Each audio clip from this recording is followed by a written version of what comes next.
सभी कृष्ण प्रेमियों को राधे राधे।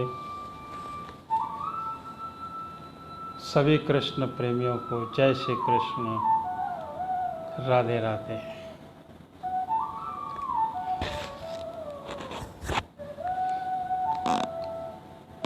फेसबुक पर हम आज 9वें दिन पर श्रीमद् भागवत महाकथा की श्रवण कर रहे हैं। 4 बजेंगे, उसके बाद हम गुरु वंदना के बाद भगवान कृष्ण की प्रेम लीला का रसपान करते हैं।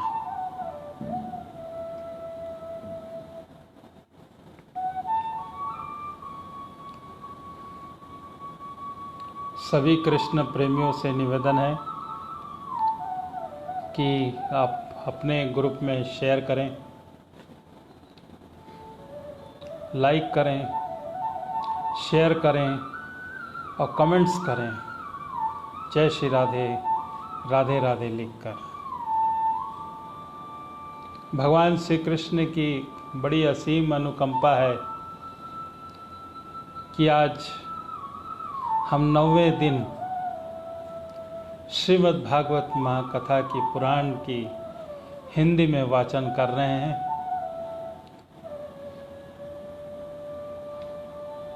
पिता परमेश्वर हम सब का कल्याण करे, ऐसी भावनाओं को साथ में लेकर भगवान श्री कृष्ण की प्रेम लीला का रसपान करते हैं। गोविंद जय जय, गोपाल जय जय, गोविंद जय जय, गोपाल जय जय, राधा रमण हरि गोविंद जय जय, गोविंद जय जय, गोपाल जय जय, राधा रमण हरि गोविंद जय जय, गोविंद जय जय, गोपाल जय जय, राधा रमण हरि गोविंद जय जय, गोविंद जय जय, गोपाल जय जय, राधा रमण हरि गोविंद जय जय, गोविंद जय जय, गोपाल जय जय, राधा रमण हरि गोविंद जय जय। सभी कृष्ण प्रेमियों को जय श्री राधे राधे, जय श्री कृष्ण। आज हमारे साथ फिर अपर्णा जैन जी भी आई हुई हैं। कृष्ण प्रेमियों की लीला है। आपको राधे राधे।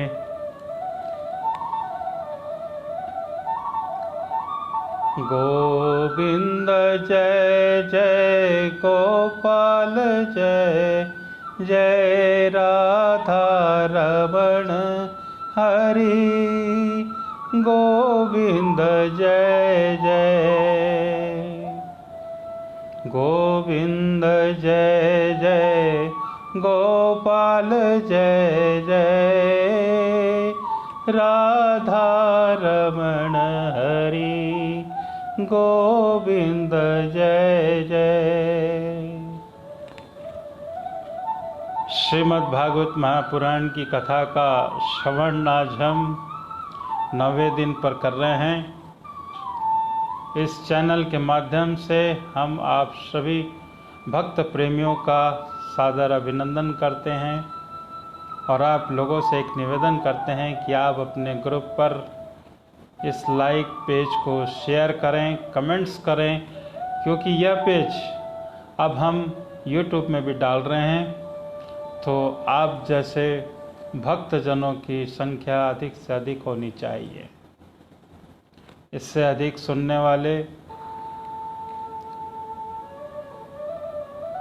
YouTube में भी आप हमारे इस प्रोग्राम को देख सकते हैं। ओम नमो नारायण भगवते वासुदेवाय।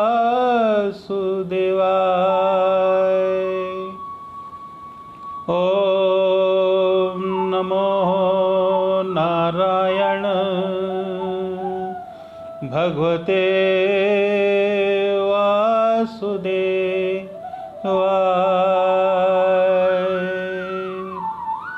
ओम नमो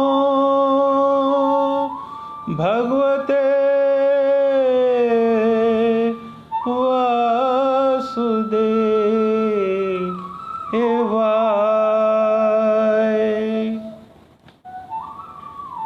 4 बज रहे हैं, मंगलाचारण करते हैं, उसके बाद श्रीमद् भागवत महापुराण की कथा का श्रवण करते हैं।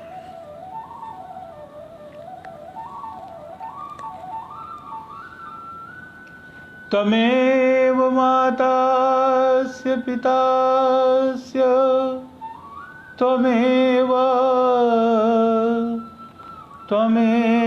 बन्धु सखास्तुमेव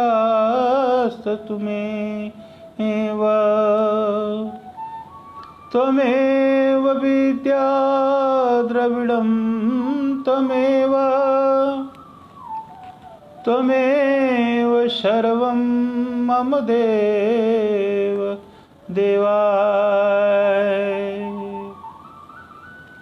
गुरु ब्रह्मा गुरु विष्णु गुरुदेवो महेश्वराय। गुरु साक्षात् परब्रह्म तस्मै श्री गुरुवे नमः।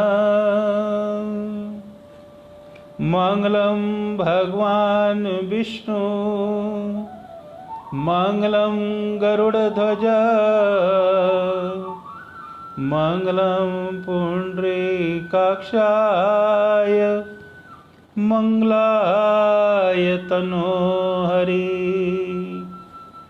वक्रतुंड महाकाय सूर्यकोटि संप्रभ निर्विघ्नं कुरुर्मदेव सर्वकार्येषु सर्वदा। एकदन्तो महाबुद्धि सर्वेषु गुणनायक सर्वसिद्धकरो देवा गौरीपुत्र विनायक। बोलो श्री वृंदावन बिहारी लाल की जय। बोलो श्री कृष्ण वासुदेव की जय।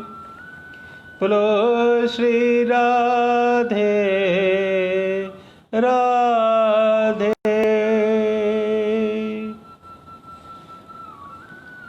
भगवान श्री कृष्ण की अब थोड़ा सा लीला का रसपान करने से पहले भगवान का स्मरण करते हैं।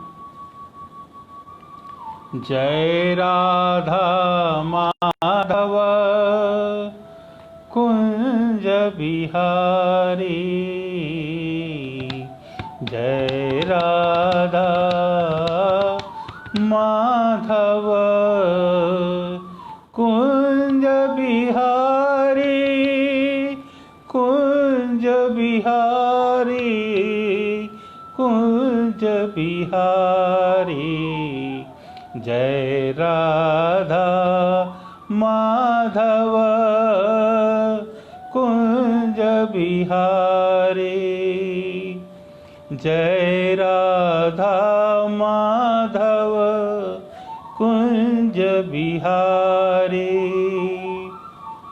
कुंज बिहारी कुंज बिहारी जय राधा माधव कुंज बिहारी जय राधा रास बिहारी जय राधा रास बिहारी जय राधा कुंज बिहारी जय राधा कुंज बिहारी जय राधा कुंज बिहारी वासुदेव देवकी नंदन वासुदेव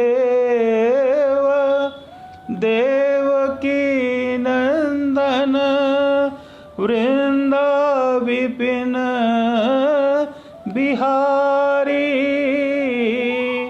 जय राधा माधव कुंज बिहारी जय राधा माधव कुंज बिहारी जय राधा माधव कुंज बिहारी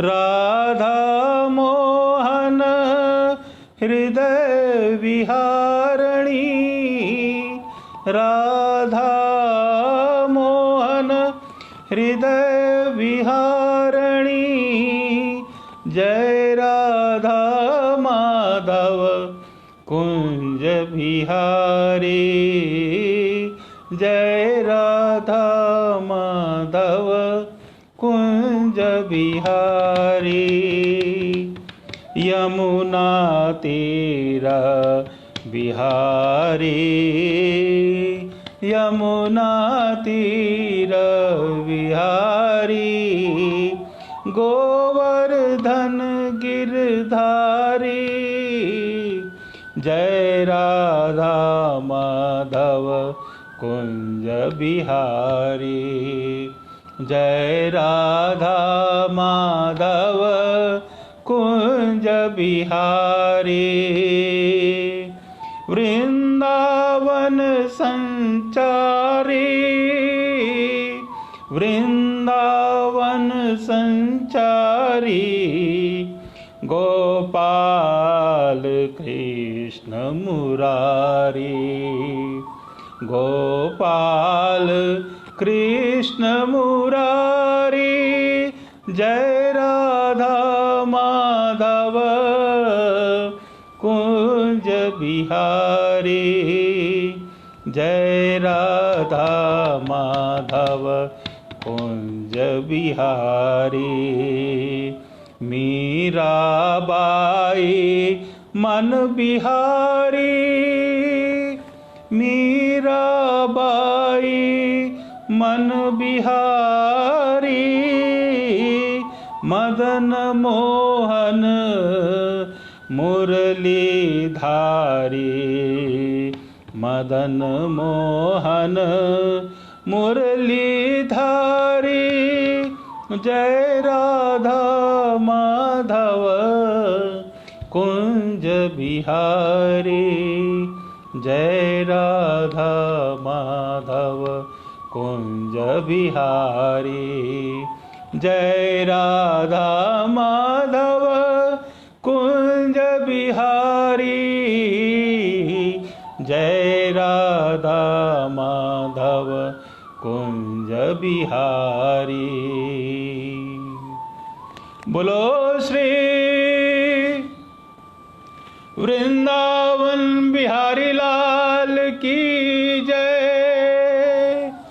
बोलो श्री वृंदावन बिहारी लाल की जय। जय जय श्री कृष्ण, जय जय श्री कृष्ण। राधे राधे।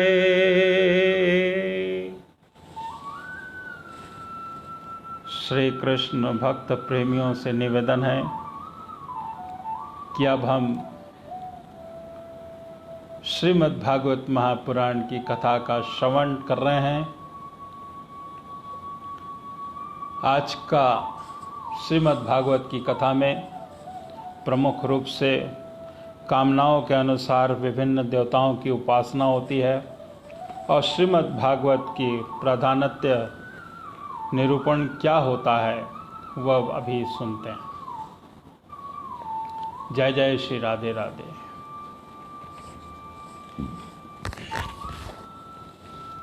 श्री शुकदेव जी ने कहा, परीक्षित, तुमने मुझसे जो पूछा था मरते समय बुद्धिमान मनुष्य को क्या क्या करना चाहिए, इसका उत्तर मैंने तुम्हें दिया है। जो ब्रह्म तेजस्व इच्छुक हो वह बृहस्पति की, जिसे इंद्रियों की विशेष शक्ति की कामना हो वह इंद्रिय, और जिसे संतान की लालसा हो वह प्रजापतियों की उपासना करे। जिसे लक्ष्मी चाहिए वह माया देवी की, जिससे तेज चाहिए वह अग्नि की, और जिसे धन चाहिए वह वसुओं की, और जिस प्रभावशाली पुरुष को वीरता की चाह हो उस रुद्रों की उपासना करनी चाहिए।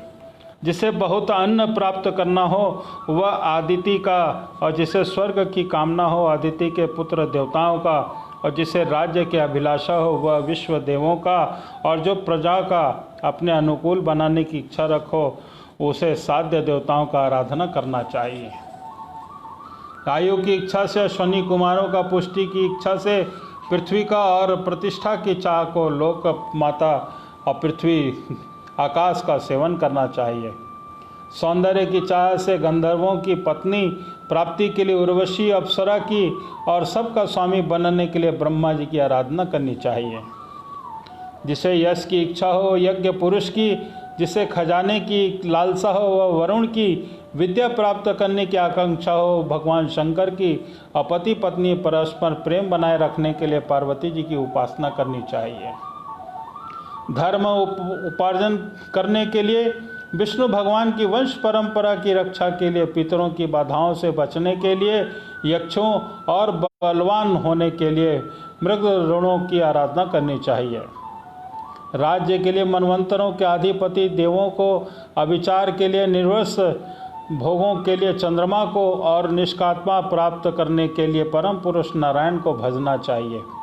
और जो बुद्धिमान पुरुष है वह चाहे निष्काम हो, समस्त कामनाओं से युक्त हो तथा मोक्ष चाहता हो, उसे तो तीव्र भक्ति योग के द्वारा केवल पुरुषोत्तम भगवान को ही आराधना करनी चाहिए।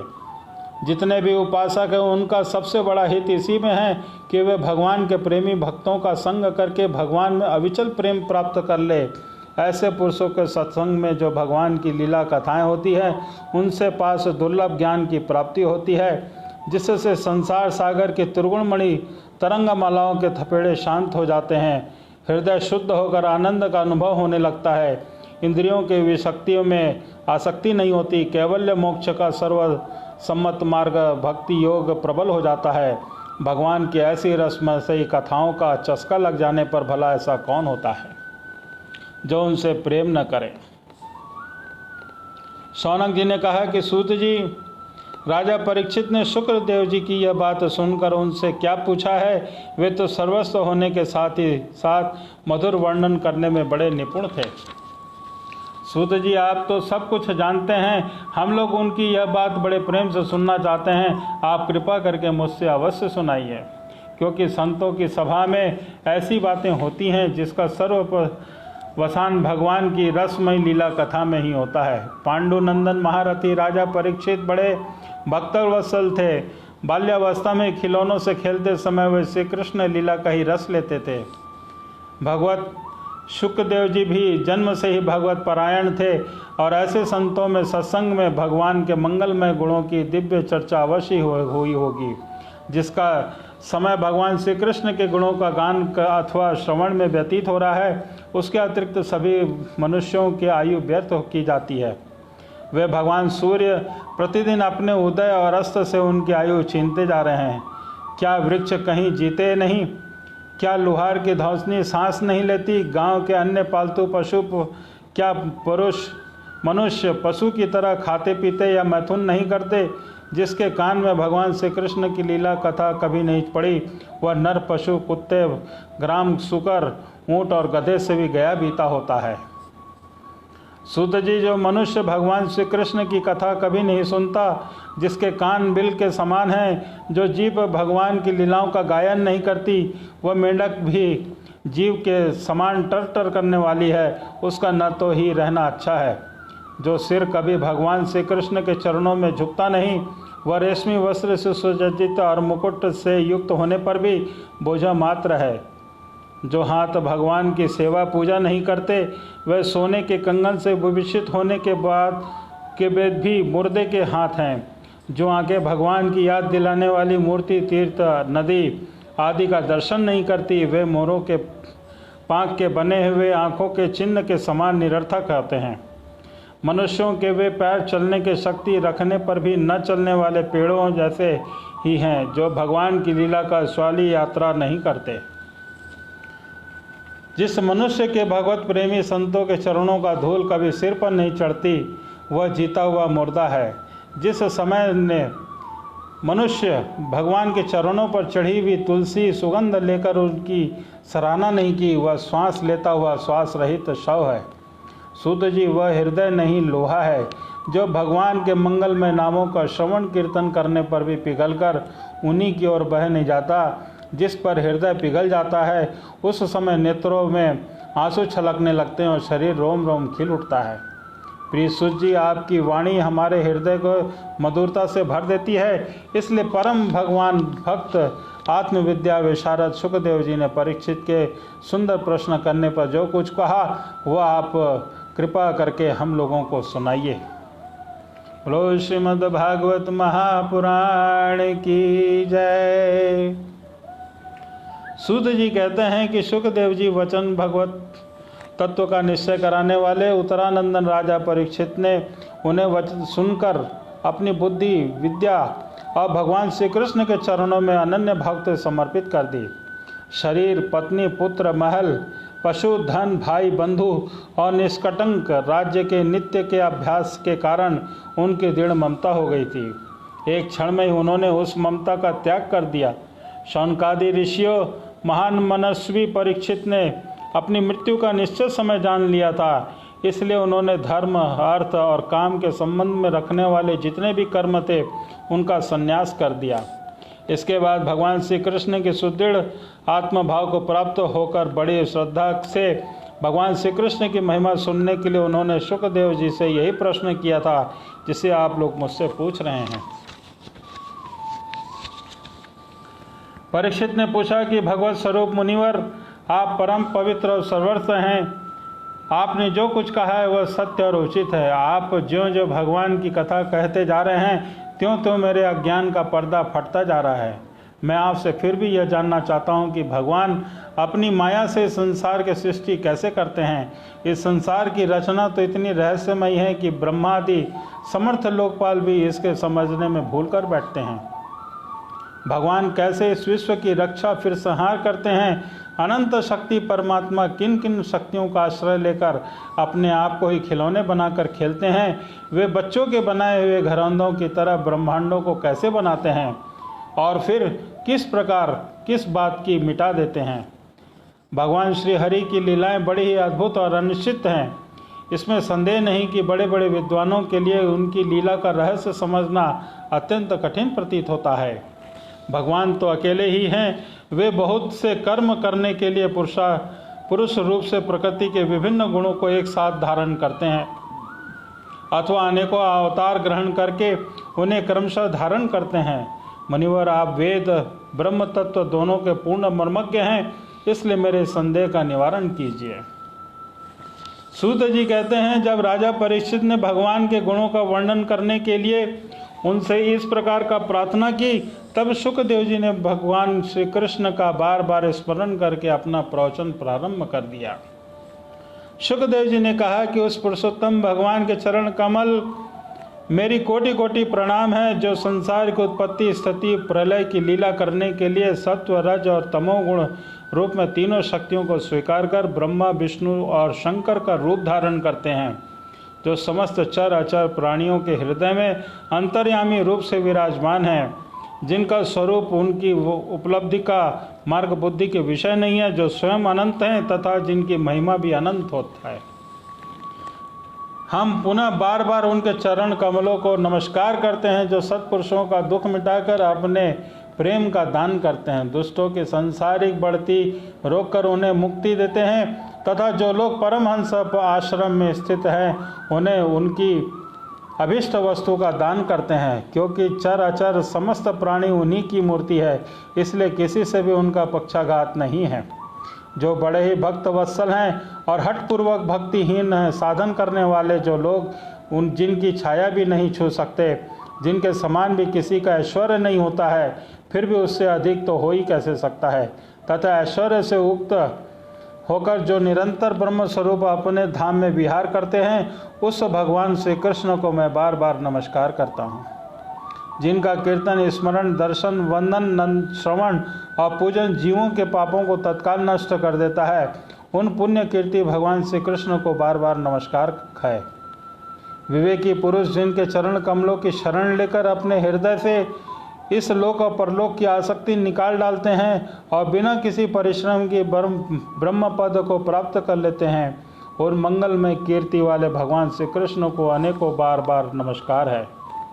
बड़े बड़े तपस्वी, दानी, यशस्वी, मनस्वी, सदाचारी और मंत्रवेता जब तक अपनी साधनाओं को तथा अपने आप को उनके चरणों में समर्पित नहीं कर देते, तब तक उनकी कल्याणकारी प्राप्ति नहीं हो सकती। जिनके प्रति आत्म समर्पण की ऐसी महिमा है, उन कल्याणमयी कीर्ति वाले भगवान को बार बार नमस्कार है। किरात, हृण, आंध्र, पुलिंद, पुलकस, आंबीर, कंक, यवन और खस आदि नीच जातियां तथा दूसरे पापी जिनके शरणागत भक्तों की शरण ग्रहण करने से ही पवित्र हो जाते हैं, उन सर्वस्व शक्तिमान भगवान को बार बार नमस्कार है। वही भगवान ज्ञानियों की आत्मा है, भक्तों के स्वामी हैं, कर्मकांडियों के लिए वेद मूर्ति हैं, धार्मिकों के लिए धर्म मूर्ति हैं और तपस्वियों के लिए तप और स्वरूप है। ब्रह्म, शंकर आदि बड़े बड़े देवता भी अपने शुद्ध हृदय से ब्रह्म रूप का चिंतन करते हैं और आश्चर्यचकित होकर देखते रहते हैं। वे मुझ पर अपने अनुग्रह की प्रसाद की वर्षा करें तो समस्त संपत्तियों की स्वामिनी लक्ष्मी देवी के प्रति हैं, समस्त यज्ञों को श्रोता और फलदाता हैं, प्रजा के रक्षक हैं, सबके अंतर्यामी, समस्त लोगों के पालनकर्ता होते हैं तथा पृथ्वी देवी के स्वामी हैं, जिन्होंने यदुवंश में प्रकट होकर अनंत वणि और यदुवंश के लोगों की रक्षा की है तथा उन लोगों के एकमात्र आश्रय रहे हैं। वे भक्तवत्सल संत जनों के सर्वप्रिय श्री कृष्ण मुझ पर प्रसन्न हो। विद्वान पुरुष जिनके चरण कमलों के चिंतन स्वरूप समाधि के शुद्ध बुद्धि हृदय द्वारा आत्म तत्व का साक्षात्कार करते हैं तथा उनके दर्शन से अनंत पर अपनी अपनी मति और रुचि के अनुसार जिनके स्वरूप का वर्णन करते हैं, वे प्रेम और मुक्ति के लुटाने वाले भगवान श्री कृष्ण मुझ पर प्रसन्न हो। जिन्होंने सृष्टि के समय ब्रह्मा के समय पूर्व कल्पिक श्रमाति जगराति करने के लिए ज्ञान की अधिशास्त्री देवी को प्रेरित किया, वे अपने अंगों के सहित वेद के रूप में उनसे मुख में प्रकट हुई। वे ज्ञान के मूल कारण भगवान मुझ पर प्रसन्न करके कृपा करें, मेरे हृदय में प्रकट हो। भगवान ही पंच महाभूतों से इन शरीरों का निर्माण करके इनके जीव रूपी शयन करते हैं और 5 ज्ञानेंद्रियाँ, 5 कर्मेंद्रियाँ, 5 प्राण और 1 मन इन 16 कलाओं से युक्त होकर इनके द्वारा 16 विषयों का भोग करते हैं। वे सर्वभूतमय भगवान मेरी वाणी को अपने गुणों से अलंकृत कर दे। संत पुरुष जिनके मुख कमल से मकरंद के समान झरती हुई ज्ञानमयी सुधा का पान करते रहते हैं, उन वासुदेवतार सर्वज्ञ भगवान व्यास के चरणों में मेरा बार बार नमस्कार होता है।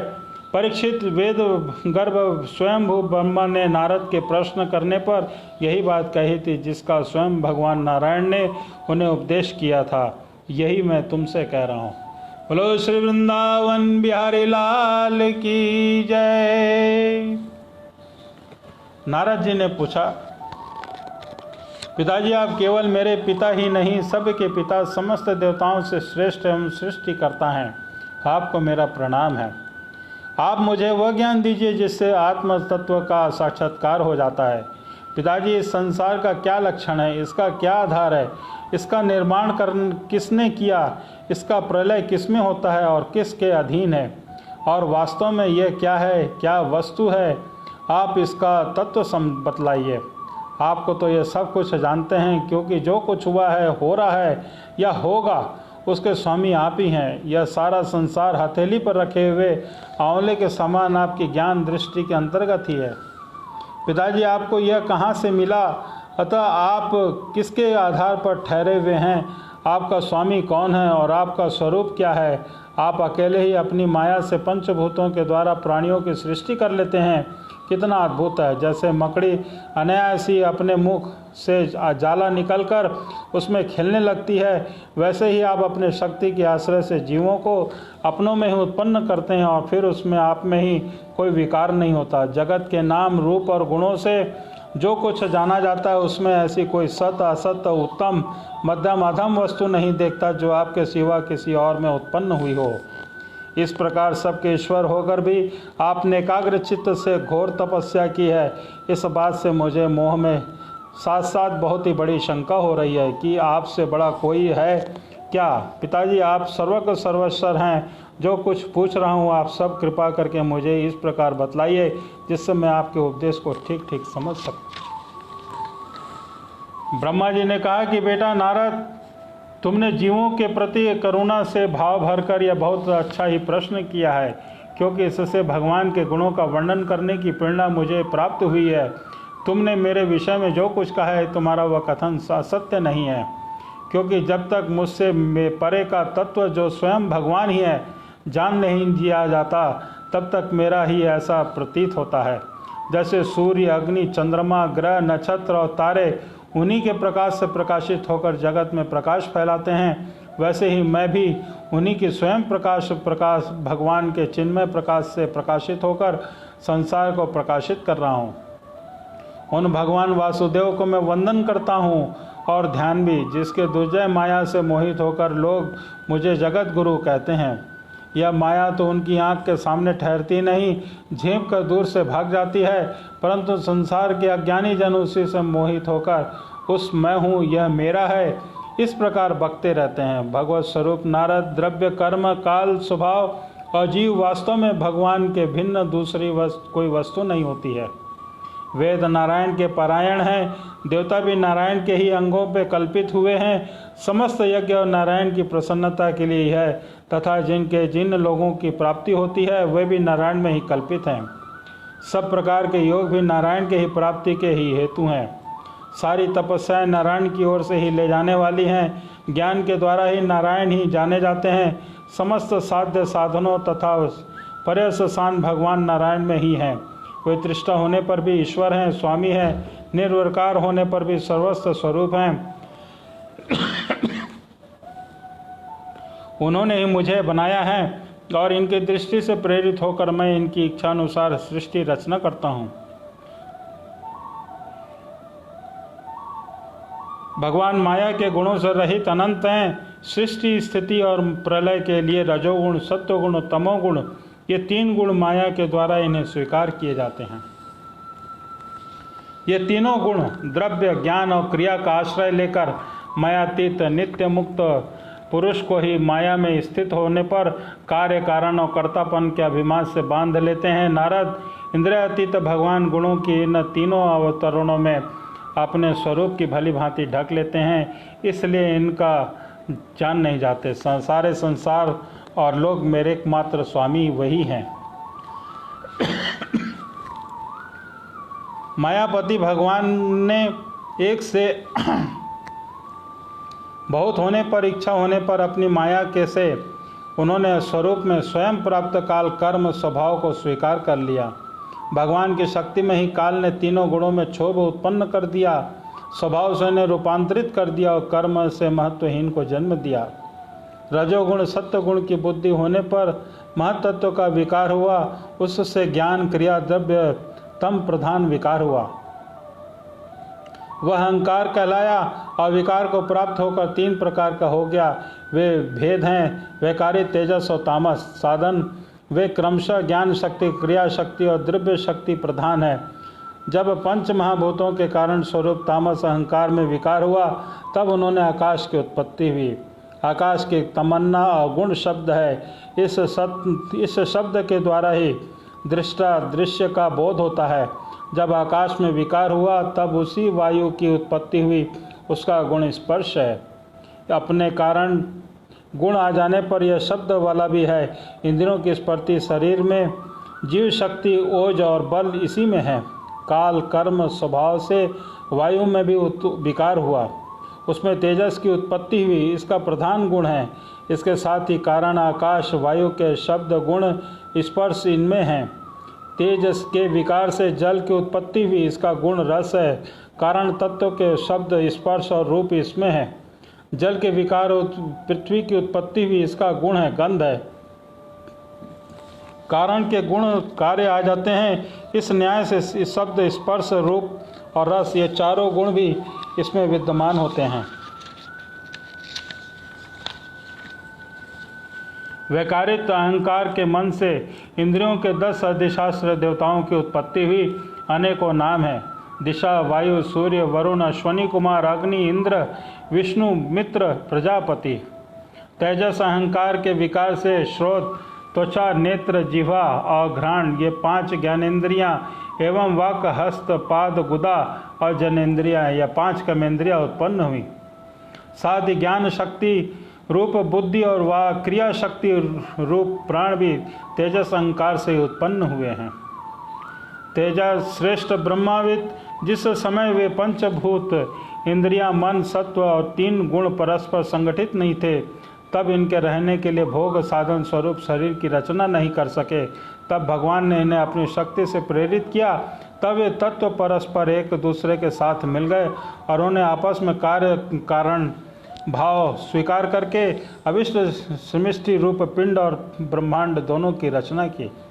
यह ब्रह्मांड रूप अंडा 1 सहस्त्र वर्ष तक निर्जीव रूप से जल में पड़ा रहा। फिर काल कर्म और स्वभाव को स्वीकार करने वाले भगवान ने उसे जीवित कर दिया। उस अंडे को फोड़कर उसमें वही विराट पुरुष निकला, जिसमें जंगा, चरण, भुजाएं, नेत्र, मुख और सिर सहस्त्रों की संख्या में है। विष्णु विद्वान पुरुष उपासना के लिए उसी अंगों के समस्त लोक और उसमें रहने वाले वस्तुओं की कल्पना करते हैं। उसकी कमर से नीचे तक अंगों के 7 पाताल की और उसके पेड़ से ऊपर से 7 स्वर्ग की कल्पना की जाती है। ब्राह्मण उस विराट पुरुष का मुख है, भुजाएं छत्री हैं, जांघों से वैश्य, पैरों से शूद्र उत्पन्न हुए तथा पैरों से लेकर कटी पर्यंत 7 पाताल तथा भूलोक की कल्पना की गई। नाभि में भूलोक की, हृदय में स्वर्ग लोक की और परमात्मा के वक्ष स्थल में महलों तक की कल्पना की गई। उनके गले में जनलोक, दोनों स्तनों में तपोलोक और मस्तक में ब्रह्मा का नित्य निवास स्थान सत्यलोक हुआ। उस विराट पुरुष में कमर की अतल और जांघों में बितल, घुटनों में पवित्र सुतल लोक और जंघाओं में तलातल की कल्पना की गई। एड़ी से ऊपर की गांठों में महातल, पंजे एड़ियों में रसातल और तलुओं में पाताल समझना चाहिए। इस प्रकार विराट पुरुष सर्वलोकमय हैं। विराट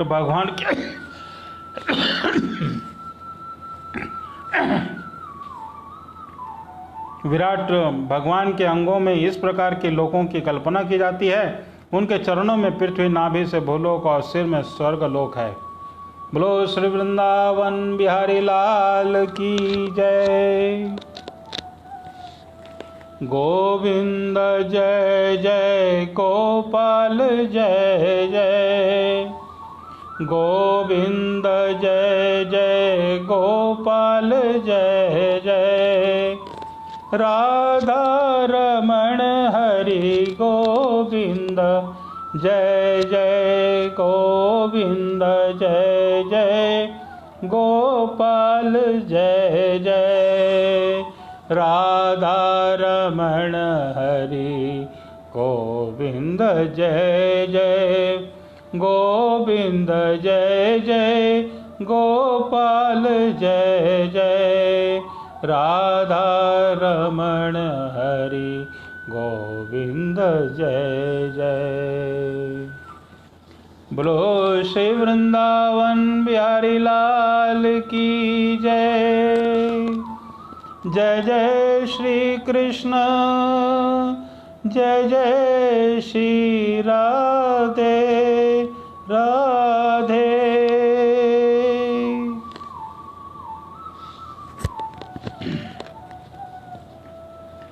ब्रह्मा जी कहते हैं कि उन्हीं विराट पुरुष के मुख और वाणी, उनका अधिशास्त्र देवता अग्नि उत्पन्न हुए सातों छंद उनकी सात धातुओं से निकलते हैं।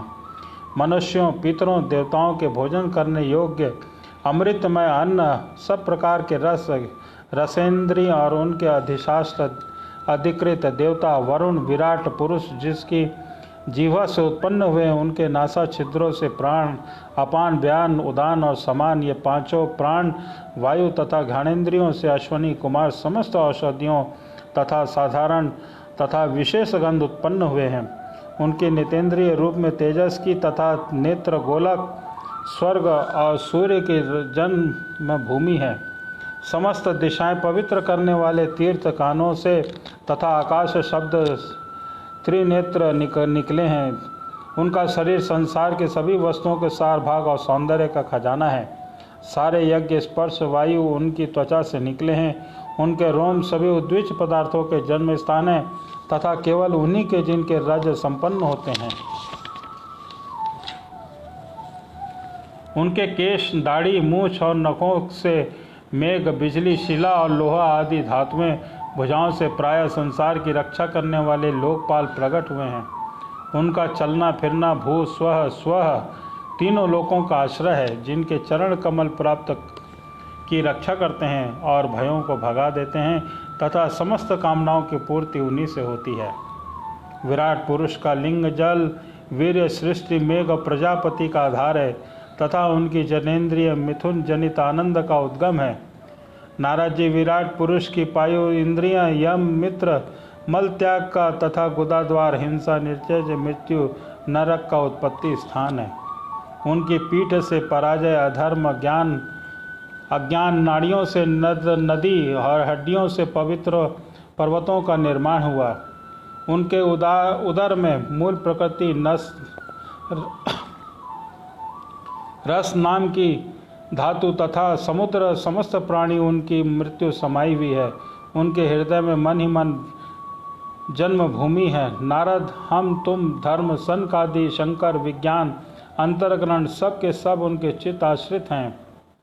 मैं तुम्हारे बड़े भाई सनकादिक, शंकर, देवता, दैत्य, मनुष्य, नाग, पक्षी, मृग, रेंगने वाले जंतु, गंधर्व, अप्सराएं, यक्ष, राक्षस, भूत, प्रेत, सर्प, पशु, पितर, सिद्ध, विद्याधर, चारण, वृक्ष और नाना प्रकार के जीव जो आकाश, जल या स्थल में रहते हैं, ग्रह, नक्षत्र, हेतु, तारे, बिजली, बादल, वे सब के सब विराट पुरुष के ही हैं। यह संपूर्ण विश्व जो कभी था या होगा, उसको यह सब घेरे हुए हैं। उसके अंदर यह विश्व केवल 10 अंगुल के परिमाण में ही स्थित होते हैं। जैसे सूर्य अपने मंडल के प्रकाशित करते हुए बाहर फैलाते हैं, वैसे ही पुराण पुरुष परमात्मा भी विराट पुरुष विग्रह को प्रकाशित करते हैं। वे उससे बाहर भीतर सर्वस्व एक रस प्रकाशित हो रहा है। मुनिवर, जो कुछ मनुष्य की क्रिया और संकल्प से बनता है उससे वह परे है और अमृत एवं अभय पद मोक्ष का स्वामी होता है। यही कारण है कि कोई भी उसकी महिमा का पार नहीं पा सकता। संपूर्ण लोक भगवान के पाद मात्र, अंश मात्र हैं तथा उनके उनके अंश मात्र लोगों के समस्त प्राणी निवास करते हैं। भूलोक, स्वलोक और स्वर्गलोक के ऊपर महर्कलोक हैं। उसके ऊपर जन, तप और सत्य लोकों में क्रमशः अमृत, क्षेम और अभय का नित्य निवास है। जन, तप और सत्य, इन तीनों लोकों में ब्रह्मचारी, वानप्रस्थ, सन्यासी निवास करते हैं। दीर्घकालीन ब्रह्मचर्य से रहित गृहस्थ भूलोक और स्वर्गलोक के भीतर ही निवास करते हैं। शास्त्रों में जो मार्ग बतलाए गए हैं वे अविद्या प्रारिप कर्म भाग और सकाम पुरुषों के लिए है। दूसरा उपासना रूप विद्या का मार्ग निष्काम उपासकों के लिए है। मनुष्य दोनों में से किसी एक का आश्रय लेकर भोग प्राप्त करने वाले दक्षिण मार्ग से तथा मोक्ष प्राप्त कराने वाले उत्तर मार्ग से यात्रा करता है। किंतु पुरुषोत्तम भगवान दोनों के आधारभूत हैं और जैसे अपनी सूर्य किरणों को सबको प्रकाशित करते हैं वे सबसे अलग हैं। जब वैसे ही जिन परमात्मा को इन अंड की पंचभूत एकादश इंद्रियों गुण में विराट की उत्पत्ति हुई है, वे प्रभु की समस्त वस्तुओं के अंदर उनके रूप में होते हुए उनके सर्वथा अतीत होते हैं। इस विराट पुरुष के नाभि कमल से मेरा जन्म हुआ, उस समय उस पुरुष के अंगों में अतिरिक्त मुझे कोई भी यज्ञ की सामग्री नहीं मिली। तब मैंने उनके अंग में ही यज्ञ के पशु, यूप, कुश, यह यज्ञ भूमि, यज्ञ के योग्य उत्तम काल की कल्पना की। ऋषि श्रेष्ठ यज्ञ के लिए आवश्यक पात्र आदि वस्तुएं जो चावल आदि, औषधियाँ, घृत इत्यादि स्नेह पदार्थ, क्षय रस, लोहा, मिट्टी, जल, ऋक, यजु, साम, चातुर्वेद, ब्रह्मों के नाम, मंत्र, दक्षिणा, व्रत, देवताओं के नाम, पद्धति, ग्रंथ, संकल्प, तंत्र, अनुष्ठान की रीति, गति, मति, श्रद्धा, प्रायश्चित और समर्पण, यह समस्त यज्ञ सामग्री मैंने विराट पुरुषों के अंग से इकट्ठी की है। इस प्रकार विराट पुरुष के अंगों से ही सारी सामग्री एकत्र संग्रह करके मैंने उन्हीं सामग्रियों को यज्ञ स्वरूप परमात्मा का यज्ञ के द्वारा यजन किया। तदंतर तुम्हारे बड़े भाई इन 9 प्रजातियों ने अपने चित्त को पूर्ण समाहित करके विराट और अंतर्यामी रूप में स्थित उस पुरुष की आराधना की, जिसके पश्चात समय समय पर मनुष्य, ऋषि, पितर, देवता, दैत्य, मनुष्यों के यज्ञ के द्वारा भगवान की आराधना की। नारद या संपूर्ण विश्व उन्हीं भगवान की नारायण में स्थित होती है, जो सर्वस्व, जो प्राकृतिक गुणों से रहित रहती है। परंतु सृष्टि के प्रारंभ में माया के द्वारा बहुत से गुण ग्रहण कर लेते हैं। उन्हीं की प्रेरणा से मैं इस संसार की रचना करता हूँ। उन्हीं के अधीन रोकर रुद्र का संसार में करते हैं। वे ही स्वयं विष्णु के रूप में इसका पालन करते हैं, क्योंकि उनके सत्व, रज और तम ये 3 शक्तियाँ स्वीकार कर रखी हैं। बेटा, जो कुछ तुमने कुछ पूछा था उसका उत्तर मैंने तुम्हें दे दिया है। भाव या अभाव, कार्य या कारण के रूप में ऐसी कोई भी वस्तु नहीं है जिसे भगवान से भिन्न हो। प्यारे नारद, मैं प्रेम पूर्ण एवं उत्कृष्ट हृदय से भगवान को स्मरण करके मग्न रहता हूँ। इसी से मेरी वाणी कभी असत्य नहीं दिखती, मेरा मन कभी असत्य संकल्प नहीं करता, मेरी इंद्रियां कभी मर्यादा का उल्लंघन करने में कुमार्ग में नहीं जाती है। मैं वेद मूर्ति हूँ और मेरा जीवन तपस्यामय है। बड़े बड़े प्रजापति मेरा वंदना करते हैं और मैं उनका स्वामी हूँ। पहले बड़ी निष्ठा से योग का सर्वांग अनुष्ठान किया था, परंतु अब मैं मूल कारण परमात्मा के स्वरूप को नहीं जान सका। मैं तो परम मंगलमय और शरण आए हुए भक्तों को जन्म मृत्यु से छुड़ाने वाले परम कल्याण स्वरूप भगवान के चरणों को ही नमस्कार करता हूँ। उनकी माया शक्ति अपार है। जैसे अपने अंत की नहीं जानता, वैसे ही वे भी अपनी महिमा का विस्तार नहीं जानते। ऐसी स्थिति में दूसरे का उस पर पार कर लेना कैसे सकते हैं। मेरे पुत्र, तुम लोग और शंकर जी उनके सत्य में स्वरूप को नहीं जानते, तब दूसरे देवता तो उन्हें कैसे जान सकते हैं। हम सब इस प्रकार मोहित हो रहे हैं कि उनकी माया से द्वारा रचे हुए जगत को भी ठीक नहीं समझ सकते। अपनी अपनी बुद्धि के अनुसार अटकल लगाते हैं। हम लोग केवल उनकी अवतार की लीलाओं का गान करते रहते हैं, उनके तत्व को नहीं जानते। उन भगवान के चरणों को मैं नमस्कार करता हूँ। वे अजन्मा पुरुषोत्तम हैं। प्रत्येक कल्प में वे स्वयं अपने आप को ही सृष्टि करते हैं और रक्षा करते हैं और संहार कर लेते हैं। वे माया के लेश में रहित केवल अज्ञान स्वरूप और अंतरात्मा के रूप में एक रस स्थित होते हैं। वे तीनों काल में सत्य परिपूर्ण हैं, न तो उनका आदि है न अंत है। ये तीनों गुणों से रहित सनातन और अद्वितीय है। नारद महात्मा लोग जिस प्रकार जिस समय अंतःकरण इंद्रिया शरीर को शांत कर लेते हैं उस समय उनका साक्षात्कार करते हैं, परंतु जब आत्म पुरुषों के द्वारा कौतुक का जाल बिछाकर उनको ढक दिया जाता है तब उनके दर्शन नहीं हो पाते हैं।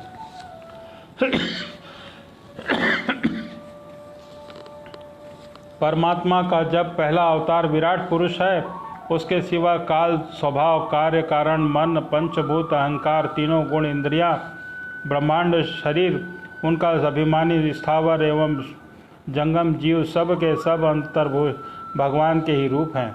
मैं शंकर, विष्णु, दक्ष आदि, प्रजापति, तुम और तुम्हारे जैसे अन्य भक्तजन, स्वर्ग लोक के रक्षक, पक्षियों के राजा, मनुष्य लोक के राजा, नीच लोगों के राजा, गंधर्व, विद्याधर, चारणों के भक्ति नायक, यक्ष, राक्षस, सांप और नागों के स्वामी, महर्षि, पितृभक्ति, देवेंद्र, सिद्धेश्वर, दानवराज और भी प्रेत, पिशाच, भूत, कुमांड, जल जंतु, मृग और पक्षियों के स्वामी और संसार और जितनी भी वस्तुएं ऐश्वर्य, तेज, इंद्रिय बल और मनोबल, शरीर बल और क्षमा से युक्त हैं, अथवा जो भी विशेष सौंदर्य, लज्जा, वैभव तथा विभूति युक्त हैं, जितनी भी वस्तुएं अद्भुत वर्ण वाली, रूपवान और अरूप हैं, वे सब के सब परम तत्व में भगवत स्वरूप ही है। नारद इनके सिवा परम पुरुष परमात्मा के परम पवित्र एवं प्रधान लीलाधर भी शास्त्रों में वर्णित होता है। मैं उनका क्रमशः वर्णन करता हूँ। उनके चरित्र में सुनने से बड़े मधुर और श्रवणांद्रियों के दोषों को दूर करने वाले हैं। तुम सावधान होकर उनका रस लो। बोलो श्री वृंदावन बिहारी लाल की जय। आज की श्रीमद् भागवत कथा का श्रवण का हम आज यहीं विश्राम देते हैं। कल की कथा में भगवान के लीला अवतारों की कथा होगी। श्रीमद् भागवत कथा के समस्त भक्त प्रेमियों से निवेदन है कि कल अधिक से अधिक यहाँ पर आकर भगवान की लीला का रसपान करें। प्रभु की भक्ति का एक बार फिर जय जयकारा हो जाए। श्री गोविंद जय जय गोपाल जय जय, राधा रमण हरि गोविंद जय जय, भज गोविंद भज गोविंद भज गोपाला, श्री कृष्ण कन्हैया मोरे नंद लाला, भज गोविंदा गोविंद गोपाला, मात यशोदा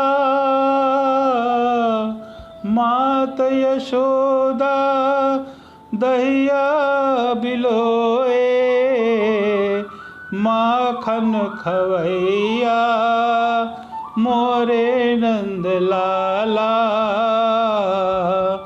भज गोविंदा गोविंदा गोपाला, भज गोविंदा गोविंदा गोपाला। वृंदावन की कुंज गली में, वृंदावन की कुंज गलिन में, बांसुरी बजाओ मोरे नंद लाला, भज गोविंदा गोविंदा जय गोपाला, भज गोविंदा गोविंदा गोपाला, श्री कृष्ण कन्हैया मोरे नंद लाला, मोरे नंद लाला। बोलो श्री वृंदावन बिहारी लाल की जय। जय जय श्री कृष्ण, जय जय श्री राधे राधे।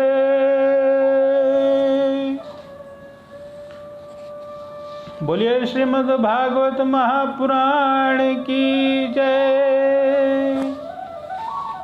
कल की कथा का शाम को 4 बजे हमारी कथा श्रवण होगी। 40 मिनट का हमने समय रखा है, फिर बाद में जैसी प्रभु की इच्छा हो जाए।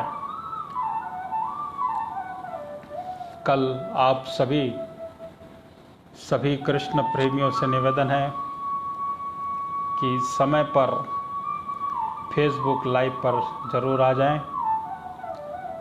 कमेंट्स पर राधे राधे जरूर लिखें। यह हमारा YouTube चैनल में भी प्रकाशित हो रहा है। अन्य भक्तों को YouTube के माध्यम से आप उन्हें भेज सकते हैं और मधुर श्री कृष्णमयी का रसपान कराइए। जय जय श्री राधे राधे। जय जय श्री राधे राधे। गोविंद गोपाल।